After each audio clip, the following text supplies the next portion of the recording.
people ask me,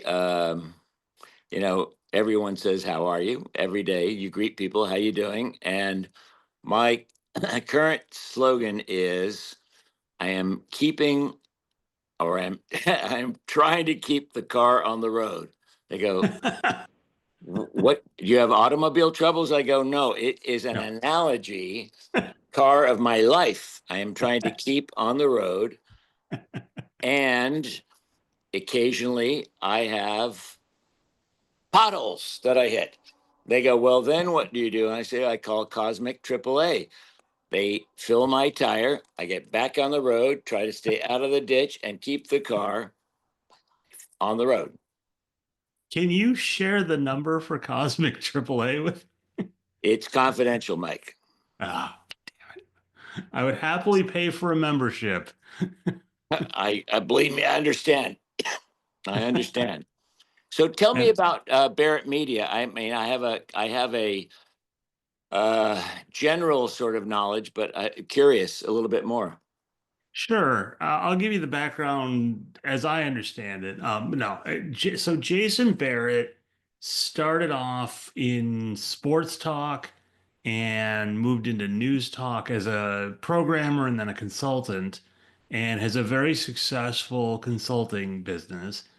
And he put together a website, Barrett Media, and started reporting and writing think pieces about those two formats.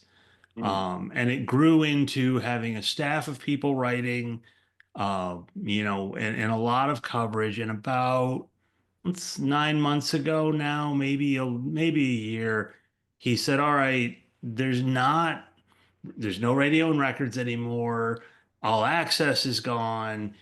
I wonder if I can expand this into the music radio world." Mm. And so he hired a number of people to start writing columns. So, like, I write a weekly column about classic rock and classic hits, just my musings on what's going on in the format, what PDs should know, things to think about, kind of like an old R&R Right. column. Right. Um, and then along the way, he said, "Hey, I really want to," I was talking to him and he said, "I really want to up my, sort of profiles and individual coverage." Like, there's a lot of, they do a lot of it in news talk and sports where they'll interview, the midday hosts on the Fan in Dallas, or the afternoon host at the Eagle in, talk station, whatever market. Those pieces get a lot of traction, and it's a business and he's trying to bring eyeballs and things like that.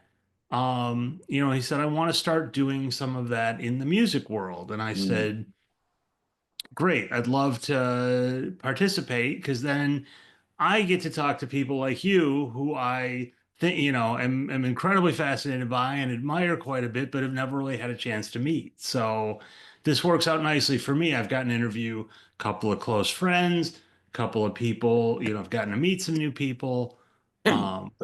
But so that's the gist of it. And so the piece will go up on Barrett Media. I'll send you a link when it goes up. It'll get, Well, coverage on the front page and things like that. And it's just a great excuse to talk about you and tout you as as the legend you are. So, I don't know about that. Where are you based, Mike? I'm based out of Chicago. Oh, cool. Very Yeah. cool. So my day job when I'm not doing this, is and I need to tell you this because he absolutely wants me to say hello. I work for Jacobs Media. I'm a consultant. Oh, okay. So I work for Fred. Oh, cool. And he said, "Please," I told him we were going to do this call, and he said, "Please tell him I said hello." He talks about you all the time. He's such Come a on. fan. Really? Mhm. That's so Oh, cool. absolutely. He's a big fan of yours. Oh, Thinks very highly of you. he's great. I haven't seen him since our last program director, Bill Weston, had a going away party, a retirement party. That's the last time I saw Fred. But he's got a fascinating take on things. Consultants, and their journey, I have found interesting from the days of Lee Abrams and such. That whole industry has come a long way. I remember Lee Abrams coming to our station in the 80s, and he was pretty interesting. I think he called it psychographics, which sounds like a consultant generated term. It totally does. It sounds like something I'd make up. Absolutely. And there were all these. Now I thought of another one in the 90s. It was stationality instead of personality. Your stationality. I go, oh, for fuck's sake, you've got to be kidding me. I don't know who created that one or where it came from. And if it's you, it's the most brilliant thing I've ever heard. It is not. I But, was programming when stationality was the big buzzword for all the consultants, and I right. had kind of the same reaction. Like, yeah, come on. Well, we had one consultant come to us when I remember I forget what year it was, and say, well, here's what you need to always be out on the streets. You need to be in the clubs. You need to be introducing bands. You need to, and I'm going, we do that already. Yeah. So it's interesting, Yep. but I mean, a lot of stations need help. A lot of stations need guidance. I often thought I could be a consultant, but um, I don't know that the I don't know that the companies that own the stations would want me consulting them, because my advice would be entirely different than a lot of advice that they currently get. Anyway, I'm sorry to go off on that tangent, but I was just Well, curious. no, but I'm curious. What advice would you give? I mean, Well, if you, yeah. are you talking about to program directors? Are you talking about to radio announcers? I mean, everything has changed so much, Mike. I mean, Well, that's why I'm curious what advice you would give. Yeah, I mean, both of them. well, What would you say to program directors, and what would you say to announcers? well, let's see. I would say be live. I would, and that's not always, they always, a lot of them are individuals that can't do that for whatever, corporate structures might be placed on them. And Hmm. I'm sympathetic to that. I mean, I want the companies to win. um, I want the companies that own the stations to win, but I want the stations to win, uh, and I want them to win live and local. Um, and so, to the program directors, I would say be live wherever possible. Don't voice track, and that may or may not be possible given their particular circumstances, which I'm sympathetic to. But there's just nothing like it. Um, and I would say the same thing to young talent. I would also say, or older talent. I would say it's funny. I don't know if you've ever experienced this in your journey, but I found a lot of very shy DJs over the years that Oh, can be, absolutely. yeah, very gregarious on the air, very energetic, very, they seem like they're the life of the party, and you put them in front of people and they're terrified. Um, so, I mean, I only know my story, but when I started, we were in clubs.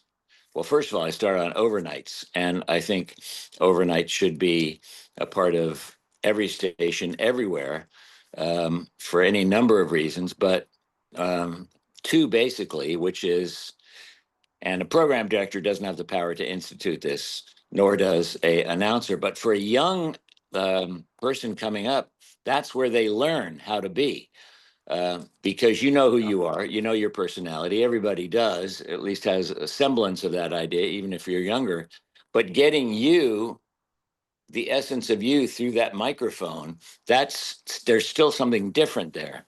Um, if that makes any sense to you, because knowing who you are, but then being able to carry who you are through that microphone, it doesn't happen automatically.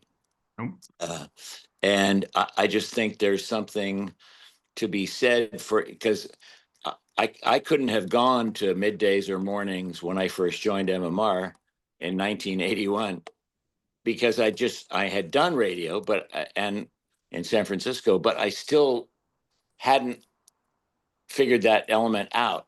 And on the air, you get a chance to learn, you get a chance to make mistakes, but you also, are, you know, we're trying to serve the public. And if you have a cookie cutter approach nationwide, you miss the ability to be local to wherever you are. And if you can be live and local, it's all the better, you know. So like in the case of overnights, um, there's a whole audience of people that are up all night long that make the world work, where when most people are sleeping. You know, there are medical workers, hospital workers, there are truck drivers, there are waitresses, there are, you know, publications, there are even corporate businesses that are open all night long. And you get the opportunity, which is what I think one of the great things about radio is, to keep you company. You know, we get to be, if the person learns how to do this, your friend on the radio. And radio, it has the ability to be intimate in that I tell people, take me with you. You know, now we have the app, you know, and online, but I say, take me with you wherever you're going. I want to go. I'm just like a dog that wants to go for a ride. You want to go to the market? I'll go with you. You want to go to the beach? Sure, I'll go. Want to go to the mountains? I'll go. Want to go on running errands? I want to go with you. And because people do that even now, they it allows an intimacy. It allows, you know, we can go places where TV can't go. And so whereas there's, I think, a trend to diminish radio and think of it as not vital, and in music services, well, there's streaming and there's Spotify and Pandora and everything else. And you know what? It's not the same. It does not have, the other analogy I use is, it's like a restaurant. Every radio station is like a restaurant. And it's, and why do you go to that restaurant? You go to that restaurant primarily for the food or music. But a very close second is the vibe of that restaurant, the ambiance. Hello, Mike. Nice to see you again. Welcome. You want your usual table? Here, have a seat. Now, if it's a station that's blessed like ours to play newer and older, not just one particular format, you know, as the person sits down, you go, would you like that dish that you've loved for years, that Led Zeppelin or that Rolling Stones or that whatever? Or the chef has just come up with this great new thing, and it is the Struts or the record company or Dirty Honey or any number of great young bands that are out there. Would you like to try some of that? Or would you like a combination of both? Maybe an appetizer of the Struts and a main course of the Rolling Stones. And in England, DJs are called presenters. And it makes Right. so much more sense to me, because what are we doing? We're as we're the waiter that is presenting to the public that tunes in a song for their like or dislike. Uh, so you know, all of that gets to the live and the local and the personal touch, and you know, and by virtue of me being on overnights and learning that, I was able to go into the middle of the day at first, and then even mornings later on, and you know, be able to hold that and build on that, and yeah, was part of the adventure. I'm sorry, I ramble a lot. When you start me on something, I'll go off on site. Editing I this will love it. be a pain in your ass. You're going, why did I ask him that? But, sorry. You talked about overnights and finding your voice, which I totally agree with. I mean, I did overnights once upon a time. I totally get that. Can you sum up the voice that you found? What is your voice? Can you put that in words? Um, well, that's a good question. I don't know how. Um, Personal, warm, friendly, open, sharing. Uh, I, you can be. I've told young people coming up, you could be passionate about quilting, and people, the bulk, 90% of your audience don't give a fuck about quilting. And yet, if you're passionate about it and present it again as a part of your life, sharing your life, um, they'll go, "Oh, that's cool." So I think for me, I'm not shy in public. I built my name on when we had lots of local bands and clubs and national bands. I would go to those clubs, and a lot of DJs would go and introduce the band and collect their $200 and leave. I would go introduce the opening band and the middle band and the headlining band, and I'd walk around at tables and shake hands with people. And then I'd sit on a stool by the exit of the club or wherever and shake hands with people going out. And so between seeing me on the stage and shaking hands with me and me reaching out and trying to touch them, that's how I built my brand. And I did that from the smallest clubs to the largest venues. And the more places I got on stage at, the easier it was to get a little more visibility or TV coverage, which I've done. And I still, tomorrow night, I'm going to see Bryan Adams and Pat Benatar. And at the end of the show, I usually stay at the, I don't, we don't have a booth or anything, but I just sort of stand around and talk to friends. But I put myself in a spot where I'm visible so that if somebody, and I'm pretty spotted in this town, I mean, fame or it's not fame, notoriety is a very relative thing. So no DJ should get too carried away with himself. However, I know the areas or the zones where I'm more likely to get spotted. So I just stand by the exit. And if people want to come up or chat or take pictures, and they often do. Now, with the advent of the cell phone in the last 15 years or whatever, people don't just want to shake hands, they want to take a picture with you. And so it's a friend of mine used to call it looks like you're running for mayor. And I'd still encourage people to run for mayor. I've tried to train young DJs, and they're too afraid to do it, or they're not energetic enough to do it. And so that's fine. People do it however they want. But to me, you ask me who I am. Yep.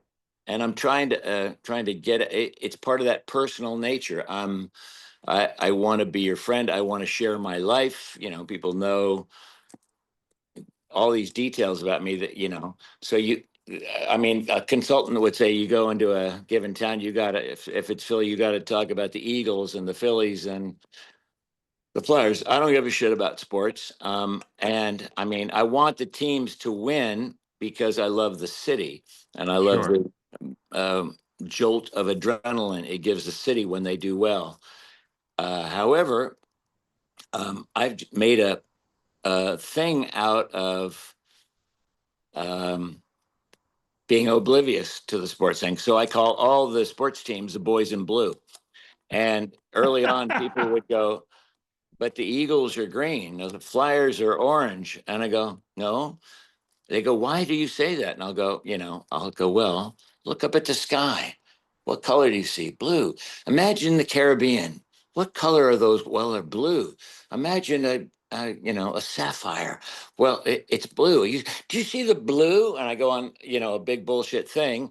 And eventually I do this hippy dippy weave, much like I'm doing in this conversation. I'm sorry to say. And I eventually, they don't quite understand it, and boys in blue is what we would call the police, right?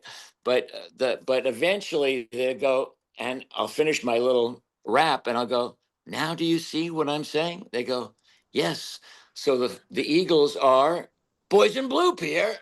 You've got it, stuff like that. So I mean, I made my own thing there. I'm a vegetarian. I'm this. I'm that, and people know I like everything from the Grateful Dead to, the Ramones.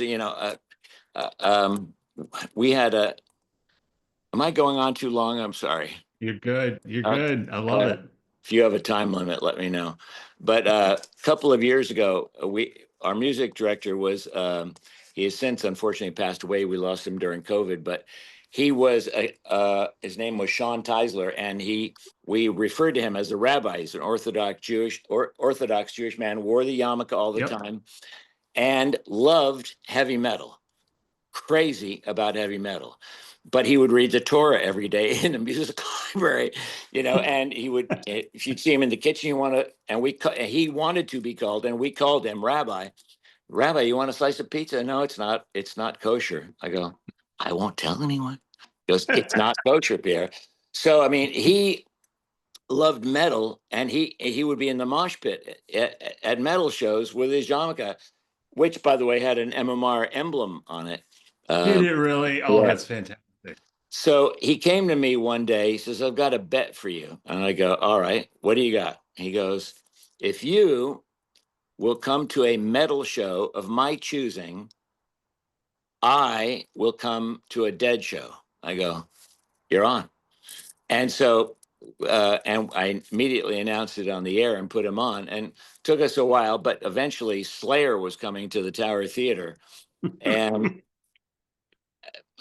Slayer's not exactly my cup of tea, although I appreciate all kinds of music.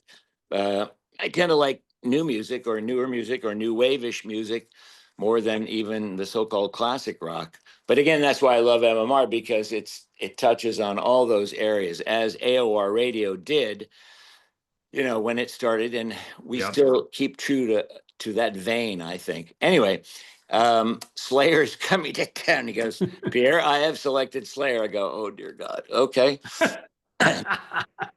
So I get a tape recorder, and he and I and a couple of the other staff go, and they get me all butched up, and I get it, as tough as I can be.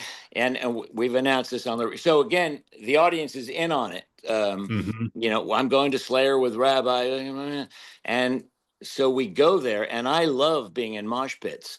My first one, really? Yeah. My first one, I was probably 50 something years old, and I love Green Day.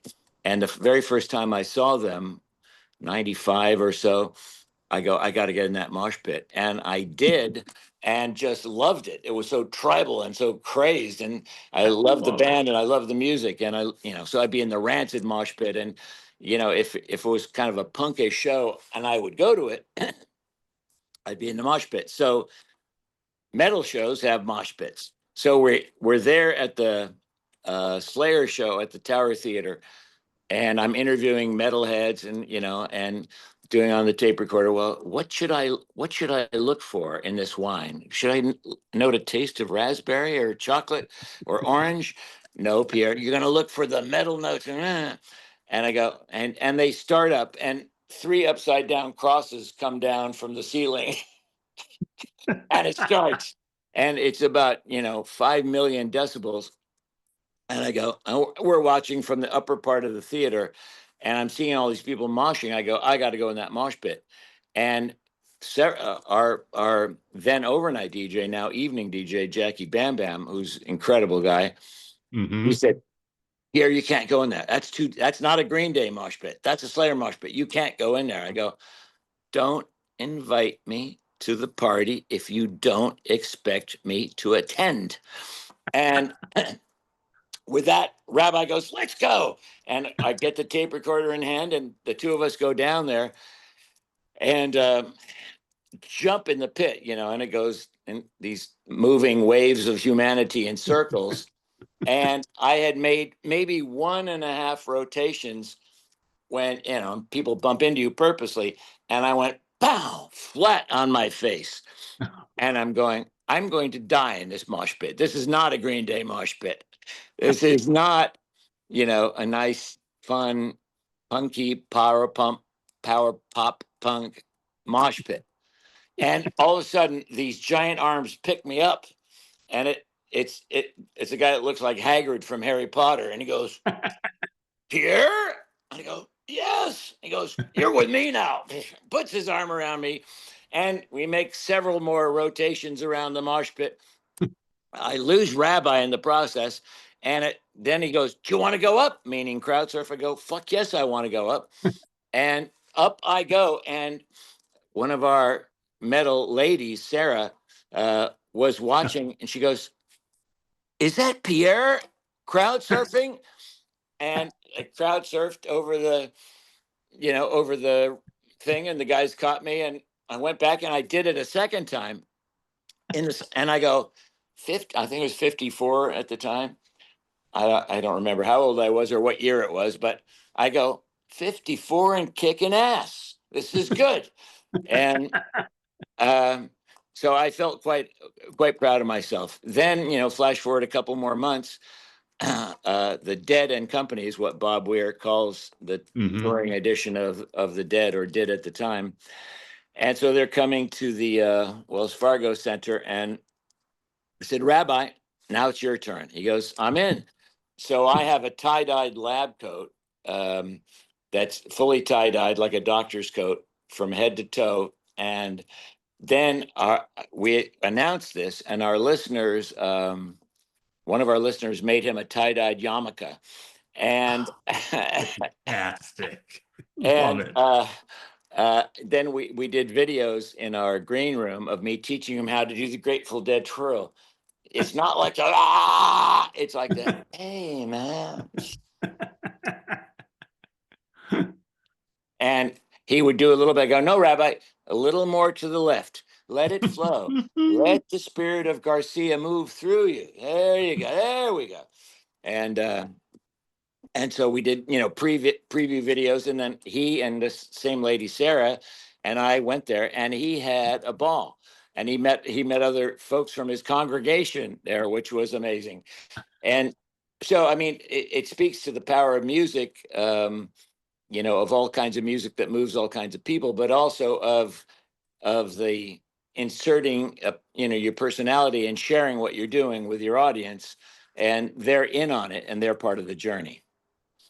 It's such a great story. And I can't believe, because I've actually for years have done music calls I used to do them with Bill. I was doing them with Chuck up until recently. Oh, cool. And so I got to talk to Sarah quite a bit. I can't believe you got her to a Dead show either. She's a metal girl. Yeah. But she did. And, the three of us are twirling to Sugar Magnolia. And I love it. Fantastic. And I got it all on audio, and we go back and cut it up and play clips of it the next day, and again, include the audience in it. I've for many years taken a tape recorder to shows and recorded little bits of the Stones are coming on stage. They're going into, Jumpin' Jack Flash. This is amazing. And mixed in blue, and there's fireworks, like a play-by-play, essentially, not taping the whole song or anything, but you can hear the music underneath it. And I try to describe, again, it speaks to the power of radio, because, back in the 30s and 40s or whatever, people would listen to dramas on the radio, theater of the mind, they would call it, right? Yeah. And so if you describe something well enough, people don't have to be there. They can see it in their mind. And, if it's, I'll probably bring a tape recorder tomorrow to Bryan Adams, because he got so many great songs, and Pat Benatar for that matter, and then I'll cut it up the next day, play a little snippet of me talking about the band, trying to set the stage, and then go into that actual song. Or if I have that song live, go into a live version of that song, because for those, who were there, it reminds them of the fun that they had at that show. For those who weren't there, if you do it correctly, it makes them kind of feel like they were there. Yeah, it gives them the chance to experience it. I love that. I think that's great. And so, I mean, all of these things are basically personality driven. Have fun with people, but also be serious. When 9/11 happened, I just, I was so stunned by it. I got on a train. It happened on a Tuesday morning. I got on a train that Sunday with a tape recorder and went up to New York, and got as close as I could. And there was a central command post where families could check in, and there were leaflets on every fence, on every side of buildings, of pictures of people. And I just walked down the avenue describing these pictures, and saying this person worked at Cantor Fitzgerald, this person was a fireman, have you seen this person? And then I got as close as I could to ground zero. I think I even talked to a firefighter, a few days after, who was still convinced they would find live people. So I was able to be very serious, and I would match that. Rock and roll music, there's a song for everything. So, you could play Imagine, or you could play any number of songs that that were applicable to that. So you can match the music to any occasion, particularly if you're not wedded to one particular format. All these things speak of sharing your personality, but putting yourself out into the community. Preston and Steve do it incredibly. They do it differently. But I mean, we're about in a week to start this Camp Out for Hunger. All And right. it's become the largest single food drive in the country. And I think they made $1 million and 1,000,000 pounds of food last year for Phil Abundance. And in an era, where everybody politically disagrees, Mm. who can't agree on feeding somebody? And it's this really wonderful thing, and all of us broadcast live from there. So it's, again, the station putting itself on the front lines of the community to help the community. In the summer, they do a giant blood drive, which at one point hit the largest single blood drive in the country. They had Wow. so much. They started out very humbly, much like I did, shaking hands with people. They did with this camp out. They had a beat up old trailer and a oil barrel it was so cold that they would put logs in just to keep them warm, and people would bring a couple cans of food by. And then it grew into this.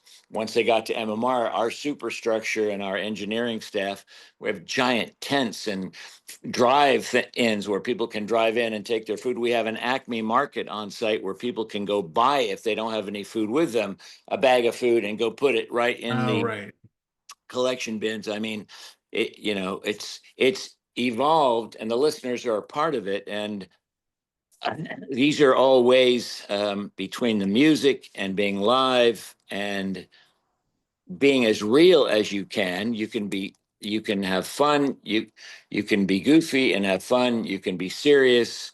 But I mean, it does take you can't try to fake it. You can't try to, I guess some people do and are successful, but I don't think you can manifest a personality. Getting back to where we started it 5 hours ago, I don't think you can manifest a personality and, like say, I'm gonna be, I don't know, I can't even come up with one, but or a name like, only name that comes to me is Bubba the Love Sponge. Is he still around? You might know. He's still just barely. He's just barely hanging on to some sort of a career. But yeah, you're right. That's Man Cow was Right. manifesting a personality. Right.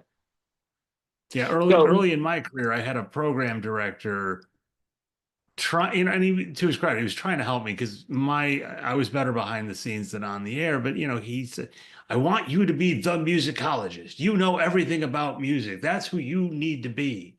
I, I mean, I'm a fan, but I wasn't that, right? And I couldn't. I tried, but I couldn't manifest that because it wasn't really being true to who I was. I didn't know that at the time. I was young, but now I understand, looking back, why that experiment didn't work. that's part of why I still love overnights, because people could experiment. They Yeah. could try to be the musicologist, or they could try to, call themselves any number of, taglines or whatever. Yep. And and they, through trial and error, through learning, but with the increasing homogenization and stuff, it's harder. So, getting back to the advice, it's harder to give that advice to young people or younger people coming up because there's less space for them to do it. It's harder to give that advice to program directors because they're pretty confined as well. And that's a high pressure job that I wouldn't wish on anyone. Although Bill was incredible. And Bill was. Chuck is so cerebral and so knowledgeable. And Chuck is a great example of somebody that cared so much about it. There's a picture of him in grade school with an MMR T-shirt on, Love his it. class picture. And he went to be an intern, you had to be in school. And he went to broadcasting school just so he could get an internship at MMR, and he never left. We have a lot of people like that. So if you can build if you have the space to try to build a brand and connect with your community, I just think there's nothing like that. So there's a lot of personality on MMR. I mean, you mentioned Preston Steve, you mentioned Jackie Bam Bam. Like, how do you work with them? What's that like having? I mean, some stations, if they have that much personality, they implode. But MMR somehow doesn't implode. And more than that, it thrives and does amazing things. Tell me about the inner workings when it comes to you and the rest of the staff together. Well, I think the station's always had um, characters, for lack of a better word. And, when I came there, I don't know, well, during the 80s, as we were rising, it was John DeBella in the morning, and then me in the afternoons. Joe, I don't know if you know, well, you're probably familiar with it, but Joe Bonadonna was our music director and then program director, and very solid afternoon guy. But and Bubba John, same thing in the evening. But Michael Tierson was this very creative uh, late evening DJ when we had a 10 to 2 shift. And then the overnight show was a variety of different people who would add their touch to it. Now, as it's evolved into what we have now, there are 4 major shows, Preston and Steve, but much like with DeBella, they end and I come on and we have a chat every day. And so I really love those guys, and it's mutual. So again, that's not something you can fake on the air. And so it's a transition from an entirely different kind of show from them to me. But as it was with DeBella to me and other morning hosts that we've had, but you just be yourself and you make the transition. And then I do my thing. And then Brent Porsche's in the afternoon, and he's incredibly gifted, very knowledgeable musically, very passionate. He tends to like the harder stuff, but you'll see him at a Billy Joel concert, taking his parents to see Billy Joel and stuff. He has a great appreciation of all kinds of music, and it shows.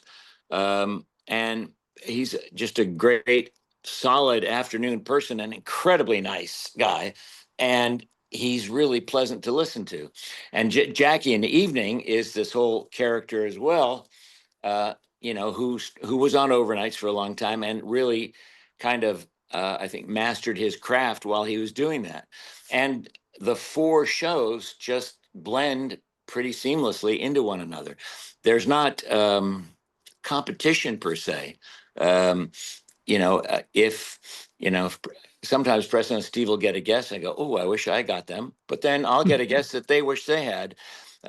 So but we all get along. The spirit of that place is still quite magical, and it's in an era where radio is not local radio is not thriving.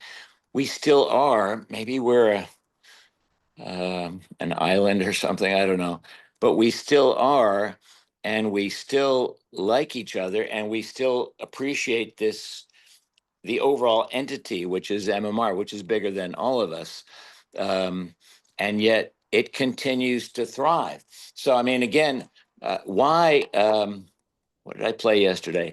The texting screen, is big, and we have a giant texting screen and a phone. I much prefer phone calls because I like to put calls and have people hear other people on the air, but people will text a lot. And so what was I playing? Someone requested something and I played it, and they texted back saying, thank you.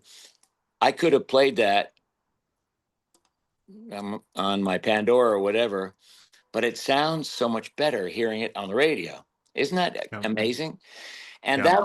I think that's what a radio station can do. It doesn't have to be a veteran station. MMR's 57, and I've been there 43 years. It'll be 44 around Thanksgiving, Wow. which is almost unheard of. I might be approaching a record. I don't know. But it's never felt, it's always the great thing about any radio is it's present right now. It's right now, right now. You do something great, it's gone. You do something awful, don't worry about it, it's gone. You're always being presented with the present. And because of that, it's still vital and alive and well. And we don't just play older music, we play newer music. We have relationships with older and newer bands. We do, the community work, we do the concert coverage, we do fun things and serious things. And all of that, all of those elements together form the fabric for the overall article of clothing. I'm into another analogy. You jumped analogies on I me. did, I did, I did. You've mentioned a couple times how MMR spans from the older music to today. Tell me about that connection. I mean, it feels like a lot of stations I talk to, especially younger program directors, are not the music's almost a commodity to them and they're more interested in other things. But there's still you still have a real passion for the music. Tell me about that connection and why it's important. Well, before I do that, could I ask you what they mean, what you interpret them to mean by they're more concerned with other things?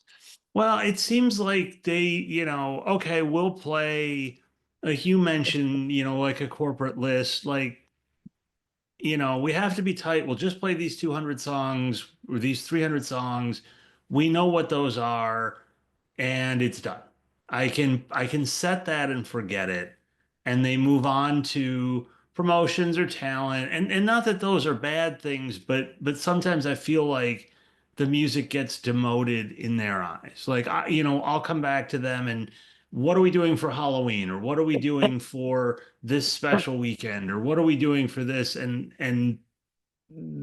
I get a blank stare. Like, well, what do you mean? Well, what are we doing with the music? What can we do to make this more interesting? And it's almost again like it's an afterthought for them. Like I said that, I forget it, and I moved on. And I feel like it takes some of the passion out. Yeah, I could see that. I'll give you one strange example. About 10 years ago, uh, my producers, I always leave the door open so people that are coming by can come in. So it's kind of like an open space. Um, and my producer was in the frame of the doorway of the studio, and everything started vibrating. And he goes, "What is this?" And I said, "I'm from San Francisco. This is an earthquake." I'm going, "Why the fuck are we having an earthquake on the East Coast?" I don't know, in Philadelphia, but there is an earthquake. And, it lasted however long it lasted. It wasn't terribly long and certainly wasn't destructive. But I immediately went on the air and I said, I might be having an acid flashback, but did anyone else feel something like an earthquake recently? And the lines lit up and the text lit up. I'm, over in Jersey, I'm in Delaware, I'm in Maryland, and all of them checking in going, there was an earthquake and I felt it here and this is what, and immediately I go, shaking songs. And I started playing All Shook Up, Shaken by Eddie Money, anything. And all of a sudden, and then people started getting into it. Oh, play this one, and we found out what had happened. And it was a relatively small earthquake, but it was felt by everyone. What that did, again, is lean on the music.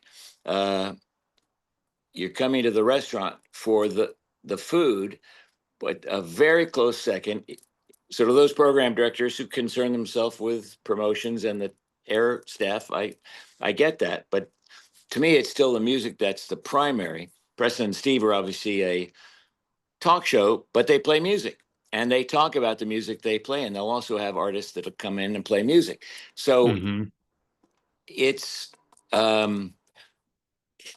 it's a journey, I guess I would say. The station started on April 29th of 1968. And the first song they played was Flying by the Beatles from Magical Mystery Tour. And it was called the Marconi Experiment because it was only on for 4 or 5 hours a day. And it was a taped FM, and FM wasn't considered valuable. It was the AM, and the company Metro Media that founded us had an AM and FM in the various 7 markets you could have that in. San Francisco, where I came from, LA, Chicago. LA was KMET. Chicago was WMET. Cleveland, WMMS. NEW, AM and FM in New York, and WIP and WMMR in Philly. And but it was kind of just the bastard stepchild, I guess. And then they started playing live music, and then within a very short period of time, we're on the air 24 hours. And you know, some of that music we still play. I campaigned for over 10 years to try to get an interview with Eddie Vedder, who I just think is one of the most fascinating people. I love, that's my other favorite thing to do, is interviews. And we had every other member of the band on. Couldn't get him on. We were playing at that time. We found a stat that said we were playing more Pearl Jam than any station in the country. And, you know, and the management knew it. And Philly is Pearl Jam's biggest market. And believe it or not, more than Seattle and other places you might think. And the publicist knew it, and the record company knew it. And you know, there was this barrier to get through to them. Huh. But eventually I got a meet and greet with him about 11 or 12 years later that Bill Weston set up. And they were doing 2 nights in Philly. And at the end of it, I go, what the fuck? Just ask him. He couldn't have been nicer. But I sat down and I told him, I said, you know, MMR's been on the air since 1968. You know, they played, I wasn't there then, but they played the White Album when it was new. And he has a coffee table in front of him, Mike, and he has a pen in his hand, and he reaches down and writes in this little journal. You know, why did he write that down? Or what is he writing? And Right. you know, we're having a glass of wine. And then I said, you know, the station is still live and local. You know, we take requests. Wow. And he goes in, and, you know, we do, you know, huge food drives, and we do, you know, we care about the community, and we're live and local, and people talk to each other, and we play newer and older music. We're not just classic rock or modern rock or hard rock. Although I guess the title is active rock. I think those titles are all bullshit, absolute bullshit, because it's Agreed. music. I mean, talk to Dave Grohl. Dave Grohl plays with Led Zeppelin, you know, and Lemmy and punkers in between. It's musicians don't know those consultant generated lanes, they used to call it. Well, you be in your lane, they'll be in their lane, they'll be in their lane. Music doesn't stay in lanes. And anyway, he wrote all these things down, and then they signaled it was time to wrap up the conversation. And I said to him, you know, I've tried through the publicist and the management and the record company. We do really high quality interviews, and we care about the music and the artists. Would you ever consider doing an interview with us? It's been difficult to get you. I know how busy you are. I know how bad a lot of interviews can be. And they can be awful. I mean, I listened to one with the Offspring. I love the Offspring. And some young kid asked, hey, asked Dexter Holland, he goes, do you like all the rock stars live on the same street in LA? And I'm going, oh. Oh my God, no. And you get a lot of chicks. I go, oh no. And he was really good, and he just played along with it. Mm-hmm. And you know, I got my 10 minutes with him on the thing, and boy, I got the depth of this when you're talking about child abuse. I mean, because he has really serious songs. Anyway, so I said to Eddie, would you ever consider doing an interview? And he said, how about tomorrow night? I go, and me and Matt Cord, who's now on MGK, our sister station, classic rock station in the morning, was then doing evenings with us. And they said, all right, be here at 5:00 tomorrow afternoon, and we'll sit down and talk with Eddie. And we calmly walked out the door and then started skipping and jumping all the way down the hallway going, holy fuck, do you believe that? He didn't sleep that whole night. And, I ran home to prep for the interview, and Nick, who's on with the morning show, Nick McElwain, and was a huge Pearl Jam fan, and Matt and I went there the next afternoon and did an interview with him. Turns out Matt had played the cover that they do of Last Kiss, I think first in Philly or maybe first in the country, and it was wow. it was a benefit for refugees in Kosovo at the time, that they'd put out as just a single and then became a pretty big hit. And Matt mentioned that to him, and then in our conversation, then Eddie talked about the first time he heard it being played on the radio. Anyway, flash, and we finished the conversation, and we get a shot, and I was leaving. I said, I don't mean to be corny, but would you do a station ID? And he looked and he goes, for you, I will. And Wow. it's a 4-second ID, Mike, but he goes, this is Eddie Vedder. Pause. WMMR. Yep. That's what you're listening to. That's it.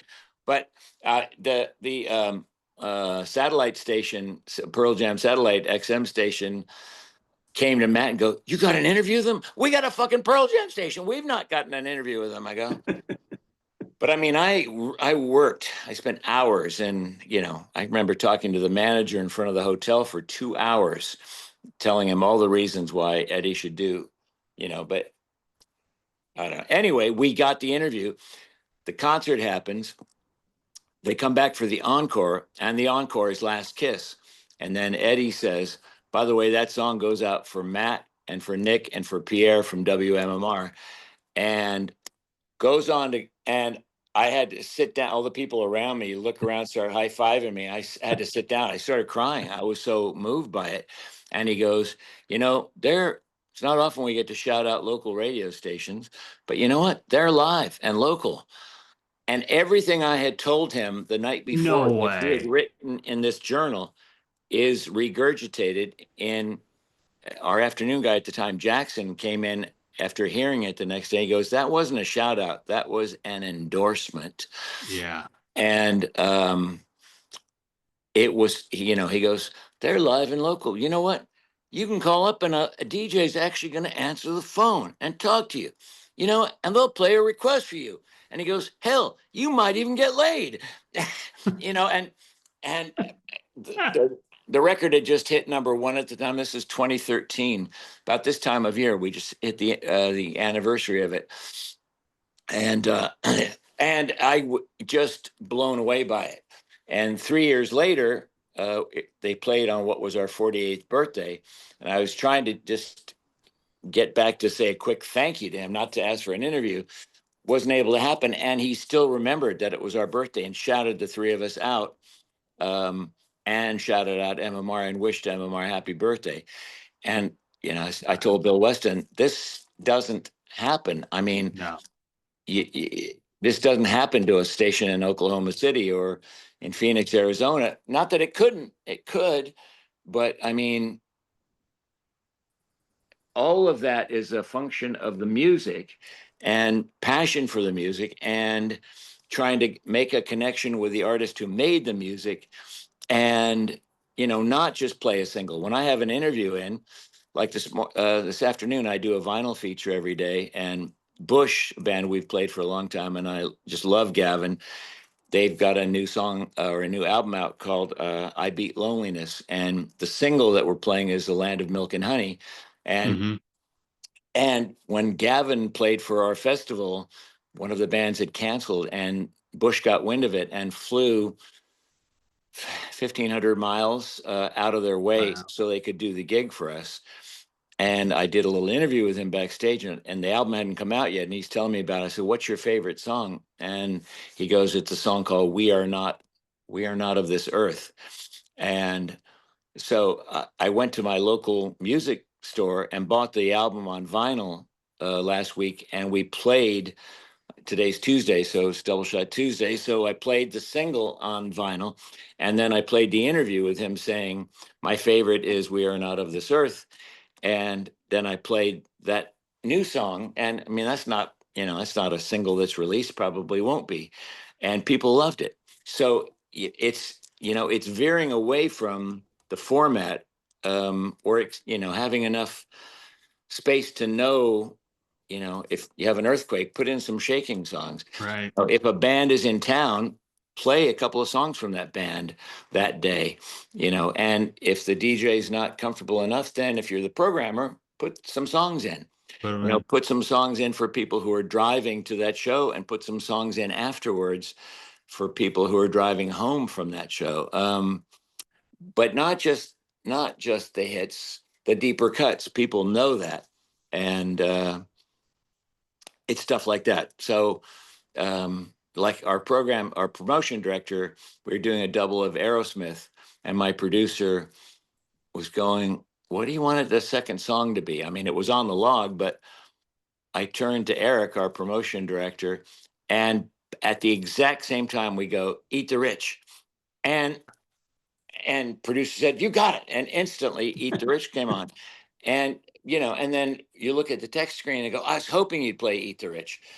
Those kinds of things where you can breathe a little bit, and not every station, perhaps not a lot of stations, allow that, but I would contend that is based on the music of. I mean, I love Crosby, Stills and Nash, is my favorite band. The Rolling Stones may be my next favorite band, followed by Green Day and the Ramones. So, I mean, I'm all over, and Frank Sinatra, and I've played all of them.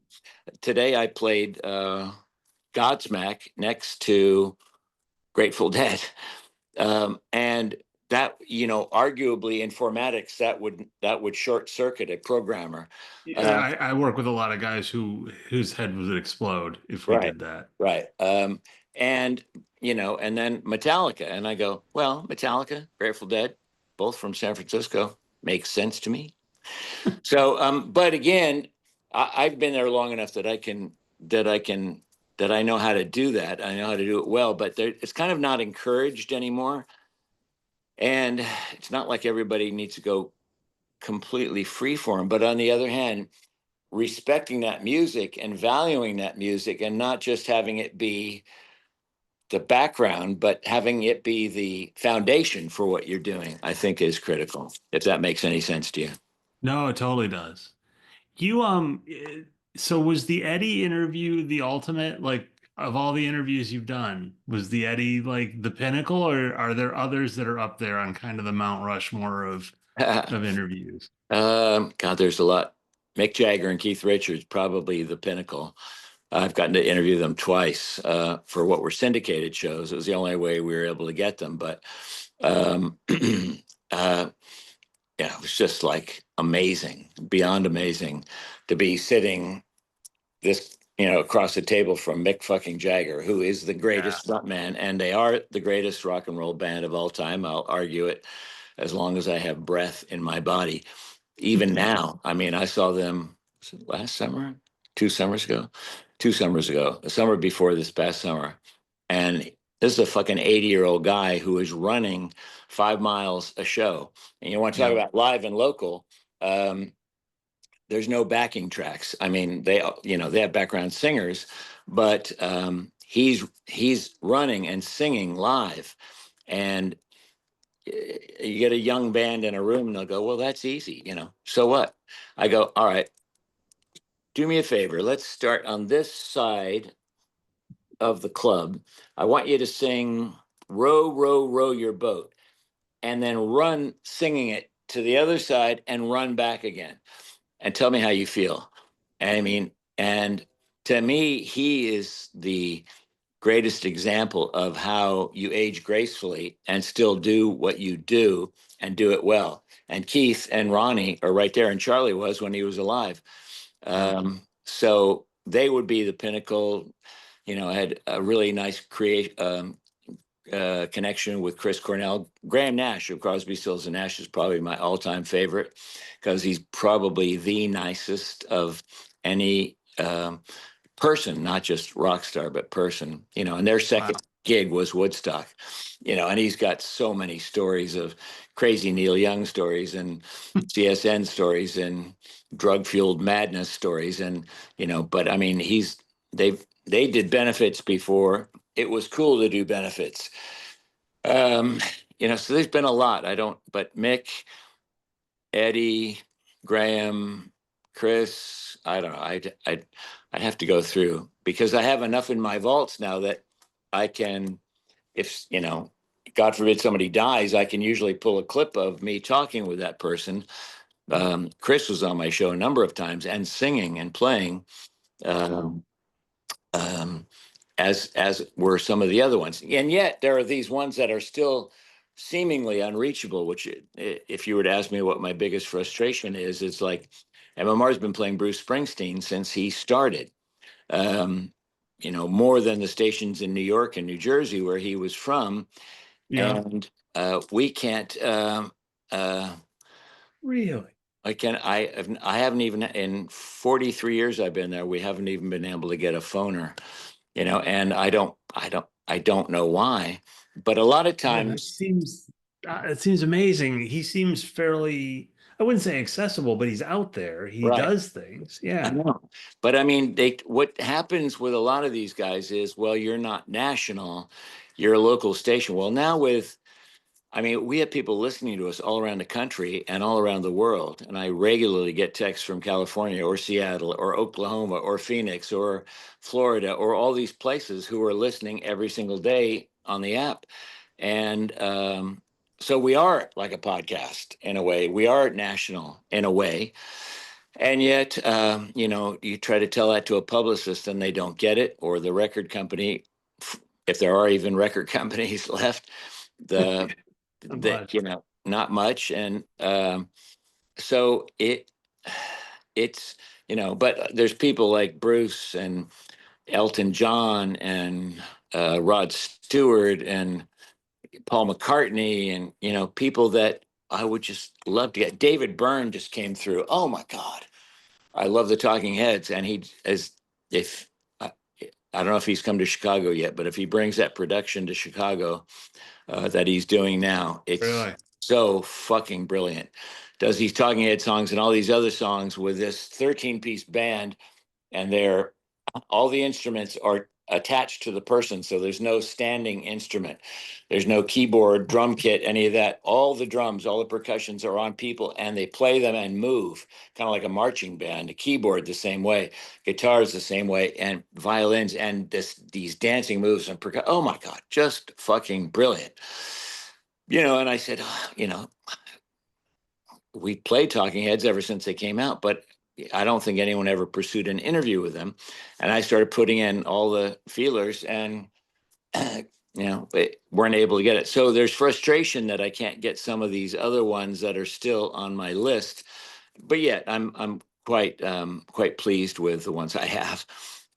I mean, you talked about the Bad Offspring interview, and I think there's definitely an art to it, and I don't think it's being taught. Can you share some wisdom on how to do a great interview? I do a lot of research. Just try to get as much information about the band, even if you know them. And then if they've got a new album out or a new project out, to get that in advance, and look at, the great thing about an album or even a CD is you can still look at the details on it. The artwork is a whole conversation you can have with people. You learn things by reading the liner notes. Oh, I didn't know that Dave Grohl played on this song, or somebody else played on this song, or that you recorded it in a phone booth in Minnesota or something. You learn things. And so the more things you can learn that you can insert, um, it's interviewing is a whole other skill, and it really does take learning. But the more questions you have, the more you know about the person or the project that they're promoting, the better off you are. And there's also time limits usually, but like on those satellite ones, all right, you have 10 minutes with Brand X, who will be, zooming in from Chicago. I always try to get to be the last one on the chain because I'll always go longer. And a lot of the publicists know it by now. And they go, put Pierre at the end or don't give it to Pierre at all. But I mean, there's so much to ask these people. You know, when I got the Stones, it was just like, oh my God, where do you start? But in both cases, we were focusing on a certain project. The second time was Exile on Main Street. So I could keep the conversation within that realm, but still ask other, questions that could back it up that dealt with the band's history. So, I mean, and, then if they tell you a good story, there's just nothing like it. If they veer from Dave Grohl told me they have a song called The Sky is a Neighborhood, Foo Fighters. And he told me about laying outside with his daughter looking up at the sky. It couldn't have been in LA where they live. It had to be in somewhere where there was clear skies at night. But he's laying up at the sky and they're talking about all the stars and what could be out there, and from that comes a song, The Sky is a Neighborhood. And, he told me that whole story. I don't know if I'd never heard it from any other source where I've heard him. So the more details you can get, the more comfortable you are one-on-one with person. But again, they often impose these time. I got Bono. Bono was a great get. And Bono came to Philly to kick off the One campaign, which was, God, when was that? Somewhere in the 2000s, 2005, give or take, kind of adjoining fighting AIDS and world poverty and hunger and stuff like that. And he kicked it off in Philly, and every station was invited, TV and radio, and no other radio station took advantage of it. And I said, I want to go. And seriously?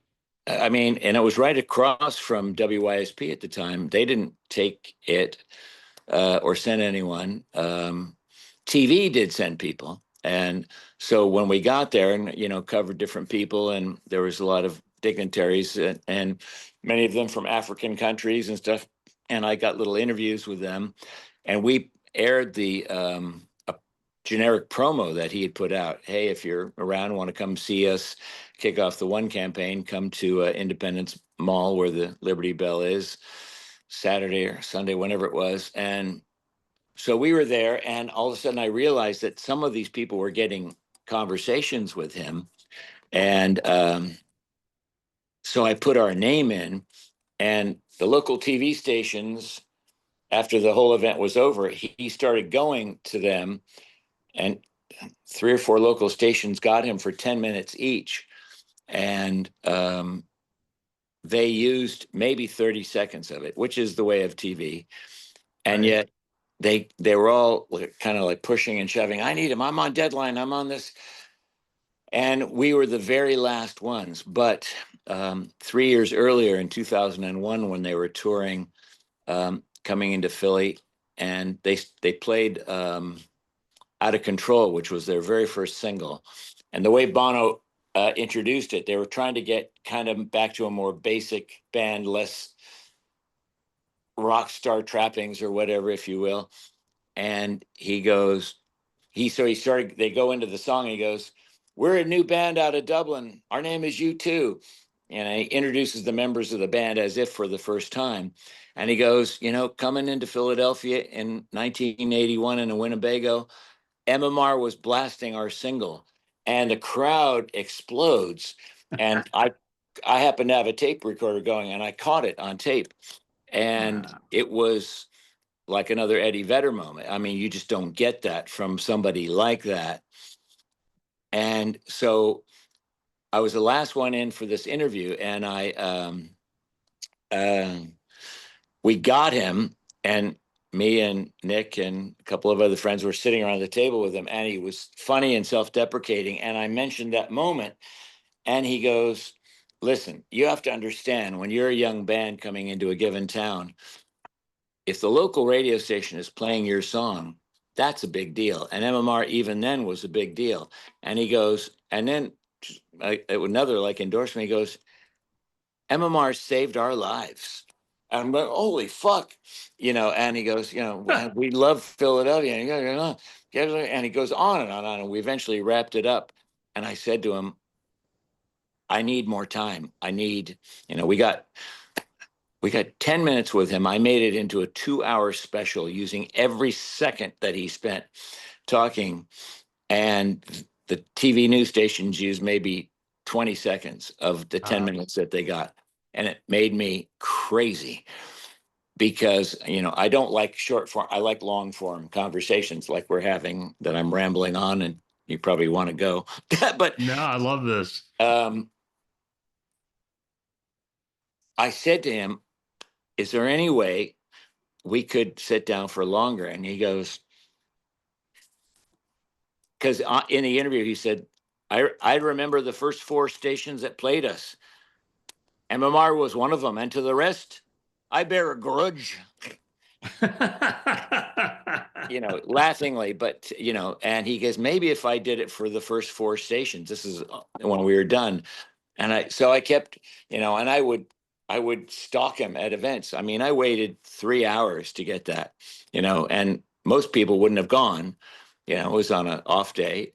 But I mean, if you make the extra effort, sometimes it doesn't pay off and sometimes it does. But I got him 2 more times in little mini bits where he had come to Philly to be presented an award or something. And I got 2 minutes or 3 minutes with him each time, and then I finally got a phone interview with him. It was only 10 minutes, but I still haven't got that long form thing. But, if you are dogged in your pursuit, you can sometimes get some cool things.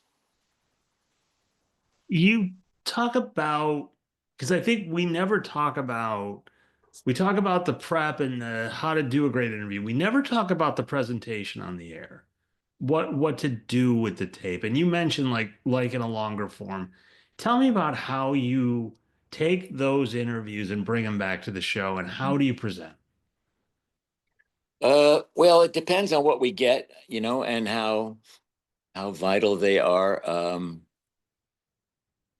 Who did we have recently? Last year we had Mike Campbell of the Heartbreakers. Um, I've had him live, and I've had him. He just put a book out, and so I got a Zoom with him. And I mean, there were so many great stories that we would cut them up into 5, 3, 4, 5, 6 minute segments, and then run a song out of it. So if you can match the song to what they're talking about. So what's the song? It's just the normal noises in here. On Damn the Torpedoes. I can't think of the song, but it precedes. If you listen to the song, you clearly hear this. There's a drum beat that goes down, and then you hear it's just the normal noises in here. And Oh, yeah.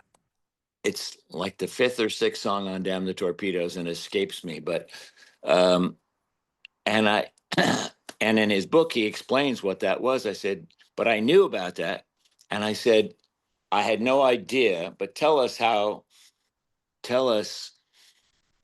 that came to be. It turns out it was his wife, and he was doing some demos in a room that happened to be near the laundry room, and the washing machine kept making noises. And he might have looked up, what's that? It's just the normal noises in here. And Tom kept it as the intro of that song. You get great stuff like that. But when you get something, if we don't do it live, the advantage of not doing it live is you can take it up and break it up and match it with things. If the artist is there in person, there usually is a time crunch, so you can't get every song in that you want. But if I have time, and if they're big enough, I can make it into an hour special or a 2-hour special. We just had Papa Roach, and they played for us live, which is the ultimate when you get a band in that'll play live. And so we ran that for about an hour and a half. So we see what we get. If there's an area that doesn't really fit, we could cut it out, or we could save it for later. But the bulk of it, I try to run. I had Tom's daughter on. It was fascinating because she told great stories. And one of the questions I had for her is, what was he like? What's it like to grow up with Tom Petty as your dad? I mean, was he a taskmaster, like do your homework? And she proceeded to talk about him, being so isolated that he didn't even know how to work an ATM card in a supermarket, that Bruce Springsteen had to show him how to do that. And I'm going, Gino, you just get the wildest things. So you see what you get, and then you try to piece it together. I try to run it in order, but sometimes you can run a piece in a different segment that works. Sometimes you don't run all of it, you save it, and then you can put it up on, you can put the entire thing up on the web, which is another advantage because people who don't get to hear it can go back and listen to it if they so desire. Although a friend of mine in another market got Rod Stewart, and I was crazy jealous about that because I just think he's fascinating and I love him. And he ran, his station was so tight that he ran maybe a minute of it and then said, the rest of it's up on the web. And I go, are you fucking kidding me? You get Rod Stewart, and it was a classic rock station. What market were you in? And on a classic rock station, you could certainly, Yeah. and and it was on tape. I don't think it was even live. Yeah, it was on tape. So he could have cut a 10-minute interview up into, different pieces.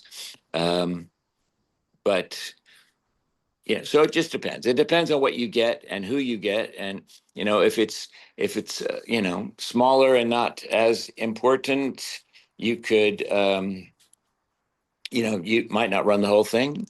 But the young bands, when you play them when they're young, almost always they remember it, and as they continue, if they become successful, you form those bonds early on, and if you give them a little more time and just don't play the hit. Um, you can really go a long way with them. We had Greta Van Fleet in, and they remembered 3 or 4 or 5 years later that I played the hit, but I played two other songs that no one else was playing. I said, I like these songs. Oh my God. And they loved that and remembered that years later. So you just never know. And do you go back into the vault and grab stuff on random days? I mean, will you use the Tom Petty stuff or things like that? Or is it Yes. one time and it's done? No. Well, we put it up on the box now, but I have so much stuff that's not even up there. My problem is I'm not very organized, so I could have used an archivist. I could still use an archivist because I've got David Crosby playing a song in my studio, and I don't know where it is. It's on a cassette somewhere, And I've got all this stuff, and yet I it's not in any cohesive order. So I wish I had it in better order. But yes, I've got enough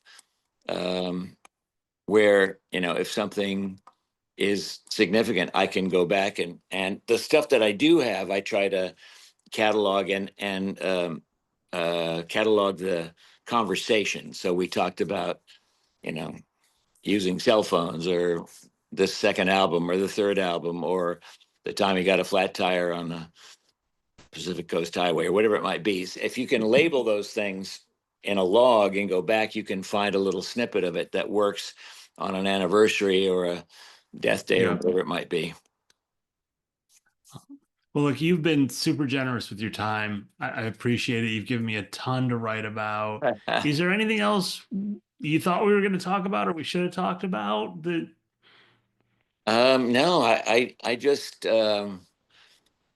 I think radio is still a vital commodity. It's a vital part of the landscape. It reminds people much like a book, if you will. I mean, if you have a span of music, even if you're in a certain format or whatever, but if you have a span of music that you can draw from, I don't know what the occasion was, but I had a reason to play these different songs that I was picking and putting in, and people were just lighting up, going, that takes me back to. Radio has the ability to be that audio scrapbook for you. It can, anyone can do this at any time on their own, but it sounds better, like that guy said, when it's on the radio. So if you play a song, if it's played every day, like Misty Mountain Hop or something from Led Zeppelin, it might not have the same impact. But if you can play Bron-Y-Aur Stomp, or something deeper, and all of a sudden they go, "Oh my God, I haven't heard that since college when I was in the frat house with my buddies." And yeah, I remember the night we were drinking and we were listening, and what the hell is that? And those kinds of things, radio can be the access point to that. It can turn, it gets back to what we talked about at the beginning. It can be this restaurant. It can be the opportunity to educate you, to help you, to be your pal, to keep you company.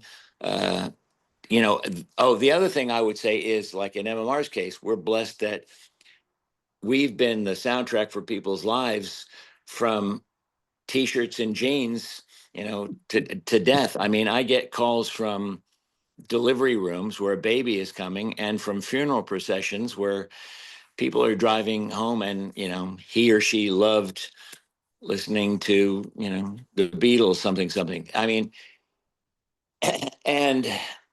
and that's a blessing, to be able to, if you do it well enough, and if you keep the customer focused and put out a message of kindness and friendship, you can be the soundtrack, and you can spend a person's life with them. And that's our blessing. I mean, we have, we've had births and graduations and marriages and divorces and diseases, that we've been able to help through. I've helped people through, when Chris killed himself, Chester Bennington killed himself.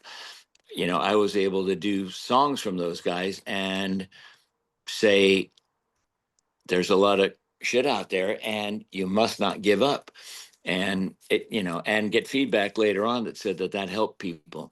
We can accompany people through their journey, the good times and the bad times, and hopefully give them. We can't change the world, but I mean, we can encourage people to vote, and change the world. Yeah. We can encourage them to get involved. Jane Goodall, when she after she died, there was some tape where she said, "Listen, working with the chimps and the apes has been my passion, and protecting the planet is my passion. But, you might not be able to be the president, but you could do something. You could find something in your community that needs fixing and go try to fix it. We can be helpful in that way, because Preston and Steve will promote the big food drive, and they'll have somebody on with a beef and beer for somebody that got hurt in a motorcycle accident, and that kind of thing. So we are blessed to be part of the journey. If you do it right, by meaning, if you just try to put yourself out there and lead with kindness and friendship and fun and open music, you can, if you survive, if your station survives, and hopefully it will, although it's a rough time for radio and for media in general, but hopefully there's enough stations that will not give up and continue to stay alive, continue to serve their community, and get that blessing. There's nothing quite like it, because we see everything from birth to death and everything in between, and we get to share those chapters of people's lives, and that's quite a blessing. It is. It truly is. Pierre, thank you so much. This has been awesome. I've enjoyed every minute of it, and it's Cool. going to make a great piece. So I'm sorry I rambled on so long. no apologies. I love it. I love the stories. I love hearing it. I've enjoyed every minute of it. Cool. And when will this be out? Either this coming Friday or a week from Friday. I will let you know Okay, cool. when I know. Excellent. Cool. Well, I thank you for your time, Mike. It was great to meet you, and I wish you all the best. Thank you. Same to you. Take care, All right. Pierre. You too. Take care. Cheers.